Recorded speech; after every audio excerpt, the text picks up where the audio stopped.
கர்த்தருடைய பரிசுத்த நாமத்திற்கு மகிமை உண்டாவதாக. இந்த வேர்ட்ஸ் ஆஃப் ட்ரெஷர் என்ற யூடியூப் சேனல் மூலமாக உங்களை சந்திப்பதில் கர்த்தருக்குள் மிகுந்த மகிழ்ச்சி அடைகின்றேன். நாம் இப்போது எண்ணாகமம் புத்தகம் 10வது அதிகாரத்தை குறித்து பார்க்கலாம். இந்த 10வது அதிகாரத்தில் 36 வசனங்கள் உள்ளன. இதில் கர்த்தர் 2 வெள்ளி பூரிகைகளை செய்வதற்கு கட்டளையிட்டவைகளையும், இந்த இஸ்ரவேல் புத்திரர்கள் சீனாய் வனாந்தரத்திலிருந்து பிரயாணம் புறப்பட்டு பாரான் வனாந்தரத்திற்கு அந்த மேகம் தங்கு வரைக்கும் அவர்கள் பிரயாணப்பட்டு சென்றதை குறித்தும், மோசேனுடைய மாமாவாகிய ரெகுவேலுடைய குமாரன் ஓபாவிடம் மோசே பேசுவதை குறித்தும் இந்த அதிகாரத்தில் குறிப்பிடப்பட்டுள்ளது. 1 முதல் 10 வசனங்களில் 2 வெள்ளி பூரிகைகள் செய்வதை குறித்து, அது எதற்காக பயன்படுத்த வேண்டும் என்பதை குறித்தும் உள்ளது. கர்த்தர் மோசேயை நோக்கி, சபையை கூடி வரவழைப்பதற்கும் பாளையங்களை பிரயாணப்படுத்துவதற்கும் உபயோகமாக 2 வெள்ளி பூரிகைகளை செய்து கொள்வாயாக. அவைகள் ஒரே வெள்ளித்தகட்டால் செய்யப்பட வேண்டும். அவைகளை ஊதும் போதும் சபையார் எல்லாரும் ஆசரிப்பு கூடார வாசலில் உன்னிடத்தில் கூடி வர வேண்டும். ஒன்றை மாத்திரம் ஊதினால் இஸ்ரவேலில் 1000 தலைவராகிய பிரபுக்கள் உன்னிடத்தில் கூடிவர கடவர்கள். இந்த 1000 தலைவர்கள், 100 பேருக்கு தலைவர்கள், 50 பேருக்கு தலைவர்கள், 10 பேருக்கு தலைவர்கள் எல்லாமே சீனாய் வனாந்திரத்தில் மோசேனுடைய மாமனாகிய எத்ரோ மோசேயை சந்திக்கும் போது, மோசே காலை முதல் மாலை வரைக்கும் மக்களுடைய காரியங்களை விசாரித்து கொண்டிருக்கிறதை கவனித்து, அந்த மோசையிடம் இந்த மாமனார் ரெகுவேல், அந்த எத்ரோ மாமனார் சொல்லுகிறார், நீர் இவ்வளவு தூரம் இருந்து கஷ்டப்பட வேண்டாம். இதை நல்ல ஞானம் உள்ளவங்களுக்கு நீங்க பிரித்து கொடுத்தீங்கன்னா, நல்ல தகுதி உள்ளவங்களுக்கு, திறமை உள்ளவங்களுக்கு கொடுத்தீங்கன்னா அவங்களும் உங்க கூட செய்வாங்களே அப்படின்னு சொல்றப்போ, 1000 தலைவர், 100 பேருக்கு தலைவர், 50 பேர்களுக்கு, 10 பேர்களுக்குன்னு சொல்லிட்டு தலைவர்களை மோசே ஏற்படுத்தினார். அந்த தலைவர்கள் ஒன்றை மாத்திரம், இந்த வெள்ளி பூரிகைகள்ல ஒன்றை ஊதினால் அவர்கள் மட்டும் இந்த மோசையிடம் கூடி வர வேண்டும். நீங்கள் அவைகளை பெரும் தொனியாய் முழக்கும் போது கிழக்கே இறங்கி இருக்கிற பாளையங்கள் பிரயாணப்பட கடவது. கிழக்கே யாருடைய பாளையங்கள் இறங்கி இருக்கிறது என்றால் யூதாவின் பாளையம். 2வது அதிகாரம் 3வது வசனத்துல, இதே எண்ணாகமத்தில், யூதாவின் பாளையத்து கொடியை உடைய சேனைகள் சூரியன் உதிக்கும் கீழ்ப்புறத்திலே, அது கீழ்ப்புறம்னா கிழக்கு புறத்திலே பாளையம் இறங்க வேண்டும் என்று சொல்லப்பட்டிருந்ததை பார்த்தோம். அவைகளை நீங்கள் 2ஆம் தரம் பெருந்தொனியாய் முழக்கும் போது தெற்கே இறங்கி இருக்கிற பாளையங்கள் பிரயாணப்பட கடவது. அவர்களை பிரயாணப்படுத்துவதற்கு பெருந்தொனியாய் முழக்க வேண்டும். இந்த 2ஆம் தரம் முழங்கும் போது தெற்கே இருக்கிறவங்க, தெற்கே யார் இருந்தான்னா 2வது அதிகாரம் 3வது வசனத்துல, ரூபனுடைய பாளையத்து கொடியுடைய சேனைகள் தென்புறத்தில் பாளையம் இறங்க வேண்டும். சபையை கூட்டுகிறதற்கு நீங்கள் ஊந்த வேண்டியதே அன்றி பெருந்தொனியாய் முழக்க வேண்டாம். ஆரோனின் குமாரராகிய ஆசாரியர் பூரிகைகளை ஊதக்கடவர்கள். உங்கள் தலைமுறை தோறும் இது உங்களுக்கு நித்திய கட்டளையா இருக்க கடவுது. சபையை கூட்டுகிறதற்கு தான் ஊதணும், அதுக்கெல்லாம் பெருந்தொனியா மற்றபடி உழக்க வேண்டாம். இத ஊதுறது யாரு, இந்த பூரிகைகளை யாரு ஊதுறதுன்னு சொன்னா ஆரோனின் குமாரராகிய ஆசாரியர்கள். உங்கள் தேசத்தில் உங்களை துன்பப்படுத்துகிற சத்துருவுக்கு விரோதமாக யுத்தத்துக்கு போகும்போது பூரிகைகளை பெருந்தொனியாய் முழக்க கடவீர்கள். அப்பொழுது உங்கள் தேவனாகிய கர்த்தருடைய சமூகத்திலே நீங்கள் நினைவு கூறப்பட்டு உங்கள் பகைஞருக்கு நீங்களாகி ரட்சிக்கப்படுவீர்கள். உங்கள் மகிழ்ச்சியின் நாளிலும், உங்கள் பண்டிகைகளிலும், மாத பிறப்புகளிலும், உங்கள் சர்வாங்க தகன பலிகளும் சமாதான பலிகளும் செலுத்தப்படும் போதும் பூரிகைகளை ஊத வேண்டும். அப்பொழுது அவைகளை உங்கள் தேவனுடைய சமூகத்தில் உங்களுக்கு ஞாபக குறியாய் இருக்கும். நான் உங்கள் தேவனாகிய கர்த்தர் என்றார். இந்த பாளையத்திலிருந்து இந்த சேனைகள் புறப்படும் போது, இல்லை யுத்தத்திற்கு போகும்போது நெடுந்தொனியாய் முழங்க வேண்டும். மற்றபடி மகிழ்ச்சியின் நாள்ல, பண்டிகைகள்ல, மாத பிறப்புகள்ல, சர்வாங்க தகன பலிகள், சமாதான பலிகள் செலுத்தப்படும் போதும் பூரிகைகளை ஊத வேண்டும். 2ஆம் வருஷம் 2ஆம் மாதம் 20ஆம் தேதியில் மேகம் சாட்சியினுடைய வாசஸ்தலத்தின் மீதிலிருந்து உயர எழும்பிற்று. இந்த பூரிகைகள் எல்லாம் செய்துட்டாங்க. 14ஆம் தேதி அவங்க பஸ்காவை செலிப்ரேட் பண்ணியாச்சு. இப்போ 11வது வசனத்திலிருந்து 36வது வசனம் வரைக்கும் இந்த இஸ்ரவேல் ஜனங்கள் சீனாய் மலையை விட்டு புறப்படுறாங்க. இரண்டாம் வருஷம் 2ஆம் மாதம் 20ஆம் தேதியில். 14ஆம் தேதி பஸ்கா. முதல் தேதியில் வாசஸ்தலம் ஸ்தாபனம் பண்ணப்பட்டது. இப்ப 20வது தேதியில மேகம் சாட்சியினுடைய வாசஸ்தலத்தின் மீதிலிருந்து உயர எழும்பிற்று. இந்த மேகம் எழும்பும்போது பிரயாணம் புறப்படுவார்கள். மேகம் தங்கும்போது அவர்கள் அந்த இடத்துல பாளையம் இறங்குவார்கள். அப்பொழுது இஸ்ரவேல் புத்திரர் சீனாய் வனாந்தரத்திலிருந்து தங்கள் பிரயாண வரிசைகளாய் புறப்பட்டார்கள். மேகம் பாரான் வனாந்தரத்தில் தங்கிற்று. சீனாய் வனாந்தரத்திலிருந்து பாரான் வனாந்தரத்துல போய் தங்கிற்று. இப்படியே கர்த்தர் மோசேயை கொண்டு கட்டளையிட்டபடி முதல் பிரயாணம் பண்ணினார்கள். யூதா சந்ததியாருடைய பாளையத்தின் கொடி அவர்கள் சேனைகளோட முதல் புறப்பட்டது. அவனுடைய சேனைக்கு அம்மினதாபின் குமாரன் நகசோன் தலைவனாயிருந்தான். இசக்கார் சந்ததியாருடைய கோத்திரத்தின் சேனைக்கு சூவாரின் குமாரன் நெதலேல் தலைவனாயிருந்தான். செபுலோன் சந்ததியாருடைய கோத்திரத்தின் சேனைக்கு ஏலோனின் குமாரன் எலியாப் தலைவனாயிருந்தான். அப்பொழுது வாசஸ்தலம் இறக்கி வைக்கப்பட்டது. அதை கெர்ஷோன் புத்திரரும் மெராரி புத்திரரும் சுமந்து கொண்டு புறப்பட்டார்கள். அதற்கு பின்பு ரூபன் சந்ததியாருடைய பாளையத்தின் கொடி அவர்கள் சேனைகளோட புறப்பட்டது. அவனுடைய சேனைக்கு சேதேயூரின் குமாரன் எலிசூர் தலைவனாயிருந்தான். இந்த முதல் 3 அந்த யூதா கோத்திரத்தின் கொடி புறப்பட்டு சென்றவுடனே அவர்களுக்கு பின்னாக முதல் பாளையம் முதல் சேனை புறப்பட்டு சென்றவுடன் அவர்களுக்கு பின்னாக கெர்ஷோன் புத்திரரும் மெராரி புத்திரரும் அந்த வாசஸ்தலத்தின் பொருட்களை சுமந்து கொண்டு செல்கிறார்கள். அந்த திரைகள், அந்த தூண்கள், அதற்கேற்ற பலகைகள், அவைகளையெல்லாம் இந்த மெராரி புத்திரரும் கெர்ஷோன் புத்திரரும் சுமந்து கொண்டு புறப்படுகிறார்கள். அதற்கு பிறகு ரூபன் சந்ததியாருடைய சேனைகள் போகிறது. இந்த யூதா புத்திரருடைய யூதா கோத்திரத்தோட அந்த முதல் பாளையத்தில் உள்ளவங்க யூதா, இசக்கார், செபுலோன். அதன் பின்பு ரூபன் சந்ததியாருடைய பாளையத்தின் கொடி அவர்கள் சேனைகளோட புறப்பட்டது. சிமியோன் சந்ததியாருடைய கோத்திரத்தின் சேனைக்கு ஷூரி சதாயின் குமாரன் செலூமியல் தலைவனாயிருந்தான். காத் சந்ததியாருடைய கோத்திரத்தின் சேனைக்கு தேகுவேலின் குமாரன் எலியாசாப் தலைவனாயிருந்தான். கோகாத்தியர் பரிசுத்தமானவைகளை சுமந்து கொண்டு புறப்பட்டார்கள். இவர்கள் வந்து சேரும் முன் மற்றவர்கள் வாசஸ்தலத்தை ஸ்தாபனம் பண்ணுவார்கள். 2வது ரூபன் புத்திரருடைய அந்த பாளையம் புறப்பட்டு செல்கிறது.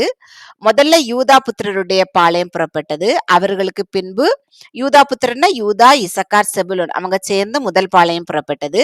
அவர்களுக்கு பின்பு கெர்ஷோன் புத்திரரும் மெராரி புத்திரரும் அவர்களுடைய பணிவிடைகளை சுமந்து கொண்டு இந்த வாசஸ்தலத்திற்கு என்னென்ன திங்ஸ் அவங்க சுமந்து கொண்டு போவார்களோ அவைகளை சுமந்து கொண்டு அவர்களுக்கு பின்னாக சென்றார்கள். அவர்களுக்கு பின்னாக 2ஆம் பாளையம் புறப்பட்டு சென்றது. அதுல ரூபன், சிமியோன், காத் இவங்க 3 பேருடைய கோத்திரங்களும் அந்த 2வது பாளையத்துல இருந்தது. இவர்களுக்கு பின்பு கோகாத்தியர் பரிசுத்தமானவைகளை சுமந்து கொண்டு புறப்பட்டார்கள். கோகாத்தியர்கள் சுமந்து கொண்டு செல்வது சாட்சியின் உடன்படிக்கை பெட்டி, பொன் தூபபீடம், பொன்னாலான மேசை, அந்த உள்ளாடி உள்ள குத்து விளக்கு, இப்படிப்பட்ட காரியங்கள், பலிபீடம் இவைகளை சுமந்து கொண்டு இந்த கோகாத்தியர் புறப்பட்டு சென்றார்கள். இந்த கோகாத்தியர் அங்க போய் சேருகிறதுக்கு முன்னாடி இந்த கெர்ஷோனியரும் அந்த மெராரி புத்திரரும் அவர்கள் கொண்டு சென்ற பொருட்களை வைத்து அந்த வாசஸ்தலத்தை ஸ்தாபனம் பண்ணுவார்கள். அவர்கள் பண்ணி முடித்தோடனே இந்த கோகாத்தியர் இந்த பரிசுத்தமான பொருட்களை கொண்டு அந்த வாசஸ்தலத்தின் உள்ள பரிசுத்தலத்துல எதை வைக்க வேண்டுமோ அதையும், மகா பரிசுத்தலத்துல எதை வைக்கணுமோ அதையெல்லாம் அவங்க கொண்டு வைப்பாங்க. அதன் பின்பு எப்ராஹிம் சந்ததியாருடைய பாளையத்தின் கொடி அவர்கள் சேனைகளோட புறப்பட்டது. அவனுடைய சேனைக்கு அம்மியூதின் குமாரன் எலிஷாமா தலைவனாயிருந்தான். மனாசே சந்ததியாருடைய கோத்திரத்தின் சேனைக்கு பெதாஷூரின் குமாரன் கமாலியேல் தலைவனாயிருந்தான். பெனேமின் சந்ததியாருடைய கோத்திரத்தின் சேனைக்கு கீதையோனின் குமாரன் அபீதான் தலைவனாயிருந்தான். அதற்கு பின்பு தான் சந்ததியாருடைய பாளையத்தின் கொடி சகல பாளையங்களுக்கும் பின்னாக அவர்கள் சேனைகளோட புறப்பட்டது. அவனுடைய சேனைக்கு அம்மிஷதாயின் குமாரன் அகியேசர் தலைவனாயிருந்தான்.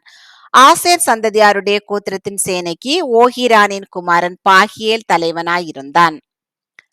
நப்தலி சந்ததியாருடைய கோத்திரத்தின் சேனைக்கு ஏனானின் குமாரன் அகீரா தலைவனாயிருந்தான். இஸ்ரவேல் புத்திரர் புறப்பட்ட போது இவ்விதமாய் தங்கள் தங்கள் சேனைகளின்படியே பிரயாணம் பண்ணினார்கள். இந்த 12 கோத்திரங்களும் 4 சேனைகளாக 4 பாளையங்களாக புறப்பட்டு போனார்கள். முதல் பாளையம் யூதா கோத்திரத்தாருடையது. அதில் யூதா, இசக்கார், செபுலோன் அவங்க 3 பேரும் சேர்ந்து முதல் பாளையம். அதற்கு பின்னால் கிர்ஷோன் புத்திரர், மெராரி புத்திரர் சுமந்து போன அந்த வாசஸ்தலத்தின் பொருட்களை சுமந்து கொண்டு போனார்கள். அவர்களுக்கு பின்னாக 2வது பாளையமாக ரூபன் புத்திரர் சென்றார்கள். அதில் ரூபன், சிமியோன், காத் இவங்க 3 பேரும் அவர்களுடைய பாளையத்துல இருந்தாங்க. அவர்களுக்கு பின்னாடி கோகாத்தியர்கள் அவர்கள் கர்த்தருடைய பரிசுத்த வாசஸ்தலத்துக்கு தேவையான பரிசுத்த பொருட்களை சுமந்து கொண்டு போனார்கள். அவர்களுக்கு பின்னால் எப்ராஹிம், மனாசே, பென்யமின் இவர்கள் 3வது பாளையமாகவும், அதற்கு பின்னால் கடைசி பாளையமாக தான், ஆசேர், நப்தலி இவர்களும் புறப்பட்டு போனார்கள். இதுல வருகிற இந்த கோகாத்தின் சேனைக்கு தலைவன், யூதா கோத்திரத்தின் தலைவன், இந்த தலைவர்கள் எல்லாமே நம்ம முதல் அதிகாரத்திலிருந்தே படித்துட்டு வர அதே தலைவர்களுடைய பெயர்கள் தான்.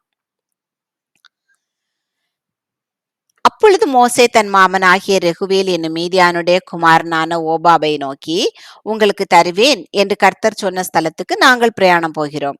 நீயும் எங்களோட கூட வா, உனக்கு நன்மை செய்வோம். கர்த்தர் இஸ்ரவேலுக்கு நல்ல வாக்குத்தத்தம் பண்ணி இருக்கிறார் என்றான். நம்ம யாத்ராகமம் 18வது அதிகாரம் 27வது வசனத்துல பார்க்கும்போது, பின்பு மோசே தன் மாமனை அனுப்பிவிட்டான், அவன் திரும்ப தன் தேசத்துக்கு போய்விட்டான்.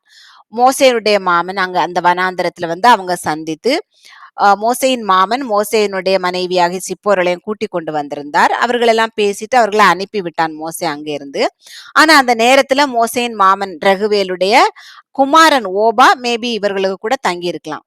இப்ப இந்த ஓபாவிடம் மோசே கூறுகிறார், நாங்கள் கர்த்தர் எங்களுக்கு தருவோம்னு சொன்ன அந்த ஸ்தலத்துக்கு நாங்க பிரயாணமா போயிட்டு இருக்கோம், நீ எங்க கூட வா, உனக்கு நன்மை செய்வோம் அப்படின்னு சொல்லிட்டு அந்த ஓபாவிடம் இந்த மோசே கூறுகிறார். அதற்கு அவன், நான் வரக்கூடாது, என் தேசத்துக்கும் என் இனத்தாரிடத்துக்கும் போக வேண்டும் என்றான்.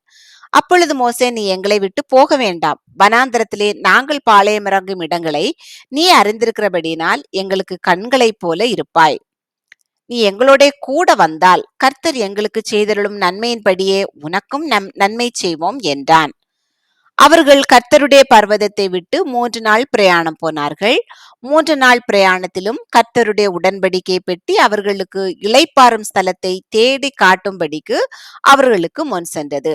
நம்ம எண்ணாகமம் 10:12 படிச்சோம். அப்பொழுது இஸ்ரவேல் புத்திரர் சீனாய் வனாந்தரத்திலிருந்து, இதே அதிகாரத்துலதான் 12வது வசனத்துல, இஸ்ரவேல் புத்திரர் சீனாய் வனாந்தரத்திலிருந்து தங்கள் பிரயாண வரிசைகளாய் புறப்பட்டார்கள். மேகம் பாரான் வனாந்தரத்தில் தங்கிற்று. அப்ப சீனாயிலிருந்து பாரான் வர 3 நாள் பிரயாணப்பட்டு போகிறார்கள். அந்த பாரான் வனாந்தரத்துக்கு இவங்க போய் தங்குறதுக்கு முன்னாடி இந்த 33வது வசனத்துல 3 நாள் பிரயாணத்திலும் கர்த்தருடைய உடன்படிக்கை பெட்டி அவர்களுக்கு இளைப்பாற ஸ்தலத்தை தேடி காட்டும்படிக்கு அவர்களுக்கு முன் சென்றது. அப்ப சீனாய் வனாந்தரத்திலிருந்து பாரான் வனாந்தரத்திற்கு பிரயாணப்பட்டு போன நாட்கள் 3 நாட்கள். அவர்கள் பாளையத்திலிருந்து பிரயாணம் போகிற போது கர்த்தருடைய மேகம் பகலில் அவர்கள் மேல் தங்கியிருந்தது.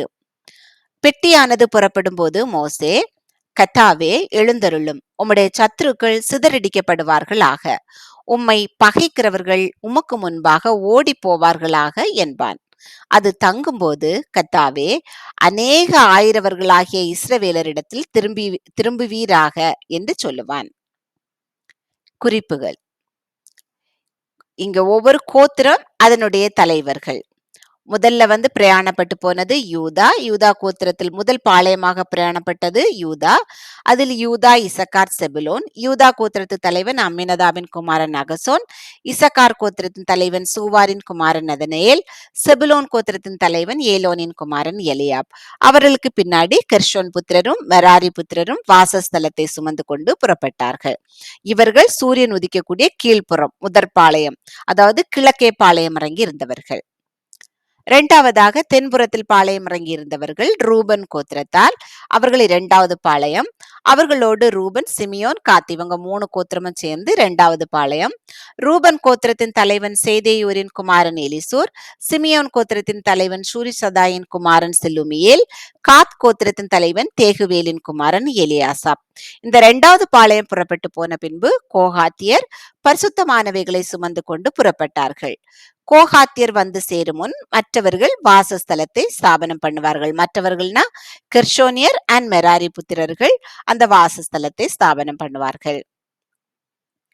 மூன்றாவது பாளையமாக எப்ராஹிம் கோத்திரம். அதில் எப்ராஹிம், மனாசே, பென்யமீன் 3 பேரும்.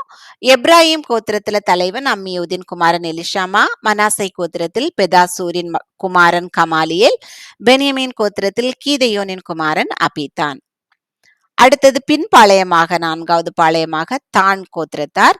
அந்த தான் கோத்திரத்தில் ஆசேர், நப்தலி இவங்க 3 கோத்திரமும் சேர்ந்து 4வது பாளையம். தான் கோத்திரத்தில் அமிஷதாயின் குமாரன் அகியேசர்.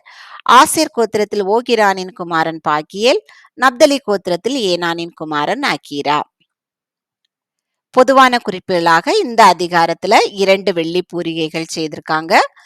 அந்த ஒரு பூரிகையை ஊதும் போது கிழக்கே உள்ளவங்க வரணும், இல்ல ஆயிரவர்களுக்கு தலைவர்கள் வரணும். ஒரு தடவை நெடுந்தொனியா ஊதுனா கிழக்கே இருக்கிறவங்க, அப்புறம் நெடுந்தொனியா ஊதுனா தெற்கே இருக்கிறவங்க வரணும். அடுத்தது இஸ்ரவேல் சீனாய் மலையை விட்டு புறப்பட்டு பாரான் வனாந்திரத்துக்கு செல்லுதல். இவர்கள் 3 நாள் பிரயாணப்பட்டு இந்த பாரான் வனாந்திரத்திற்கு செல்லுகிறார்கள். அதன் பின்பு மோசே தன் மாமனாகிய ரெகுவேல் என்னும் மீதியானுடைய குமாரனான ஓபாவிடம் பேசி தங்களோடு தங்கி இருக்கும்படி கூறியது இந்த அதிகாரத்திலே பார்த்தோம். கர்த்தர் உங்களை ஆசீர்வதிப்பாராக. மோசே சொன்னது போல, கர்த்தாவே அநேக ஆயிரங்களாகிய இஸ்ரவேலிடத்தில் திரும்புவீராக என்று அன்று சொன்ன அந்த வார்த்தை கர்த்தர் நம்மிடத்தில் நம்முடைய தேவைகளை சந்திக்க, நமக்கு சுகம் தர, பலன் தர நம்மிடத்தில் திரும்புவாராக. நம்மோடு கூட இருந்து நம்மை வழிநடத்தி ஆசீர்வதித்து பாதுகாத்து பராமரித்து அநேகருக்கு ஆசீர்வாதமாக வைப்பாராக. ஆமேன்.